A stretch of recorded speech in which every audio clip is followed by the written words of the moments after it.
Assalamualaikum warahmatullahi wabarakatuh. Selamat pagi anak-anakku. Semoga semuanya hari ini diberikan kesehatan selalu. Pada pagi hari ini kita akan mempelajari tentang tema 7 di kelas 4 ini, tentang indahnya keberagaman negeriku. Subtema 1, keragaman suku bangsa dan agama di negeriku. Pembelajaran 1.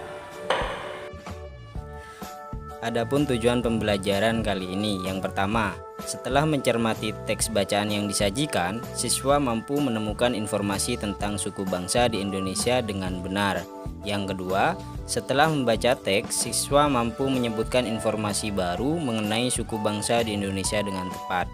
Yang ketiga, setelah berdiskusi, siswa mampu menuliskan kata sulit dalam bacaan dan mampu menjelaskan artinya dengan tepat.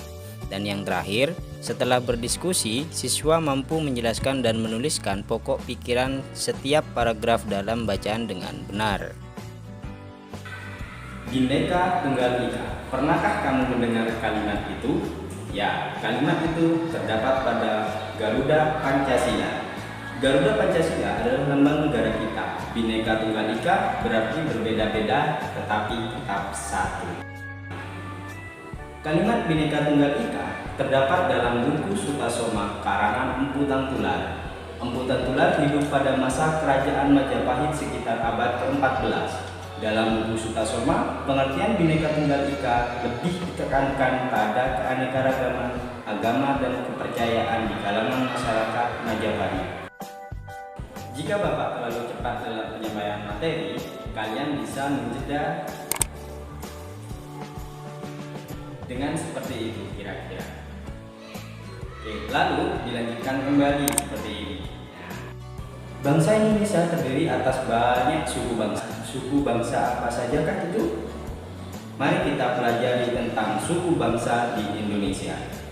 Sejak dahulu kala, bangsa Indonesia hidup dalam keberagaman. Kalimat Bhinneka Tunggal Ika pada lambang negara Garuda Pancasila bukan cuma slogan. Penduduk Indonesia terdiri atas beragam suku bangsa, agama, bahasa, adat, dan budaya, tetapi semua dapat hidup rukun berdampingan. Berdasarkan hasil sensus Badan Pusat Statistik BPS pada tahun 2010, bangsa Indonesia terdiri atas 1.331 suku.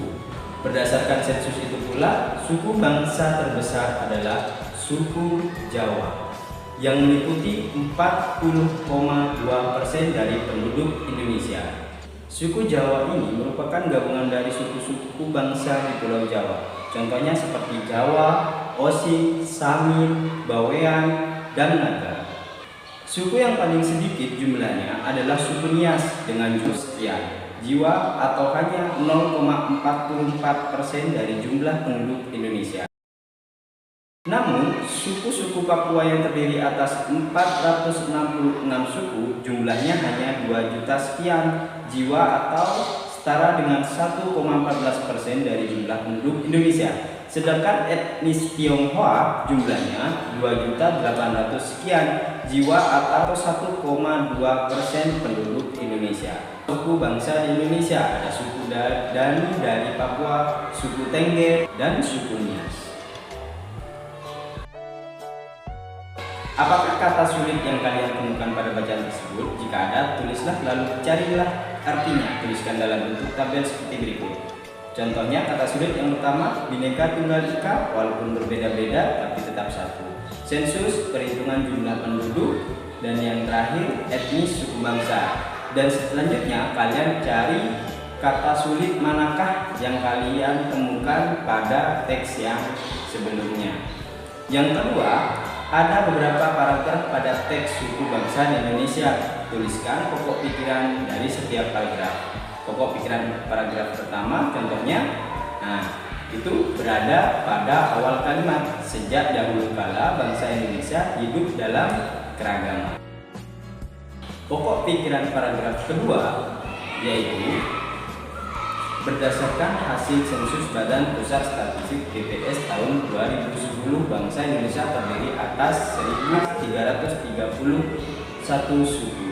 Itu merupakan contoh dari pokok pikiran paragraf. Nah, selanjutnya kalian cari untuk paragraf yang berada di awal. Cara menentukan pokok pikiran pada paragraf sebagai berikut. Yang pertama, kalian harus membaca seluruh kalimat dalam paragraf. Yang kedua, menandai kalimat awal, kalimat akhir, atau kalimat awal dan kalimat akhir paragraf. Yang ketiga, menandai pikiran pokok yang terdapat di awal, akhir, atau awal dan akhir pada paragraf. Jika kalian ingin mengulang video ini kembali, silahkan putar dengan simbol seperti ini yang ada di video kalian. Mungkin cukup sekian yang dapat Bapak sampaikan. Semoga kita semua diberikan kesehatan serta kelancaran dan bisa bermanfaat pada materi kali ini. Itulah materi yang Bapak sampaikan pada hari ini. Sekian, terima kasih. Wassalamualaikum warahmatullahi wabarakatuh. Selalu jaga kesehatan serta selalu menerapkan protokol kesehatan.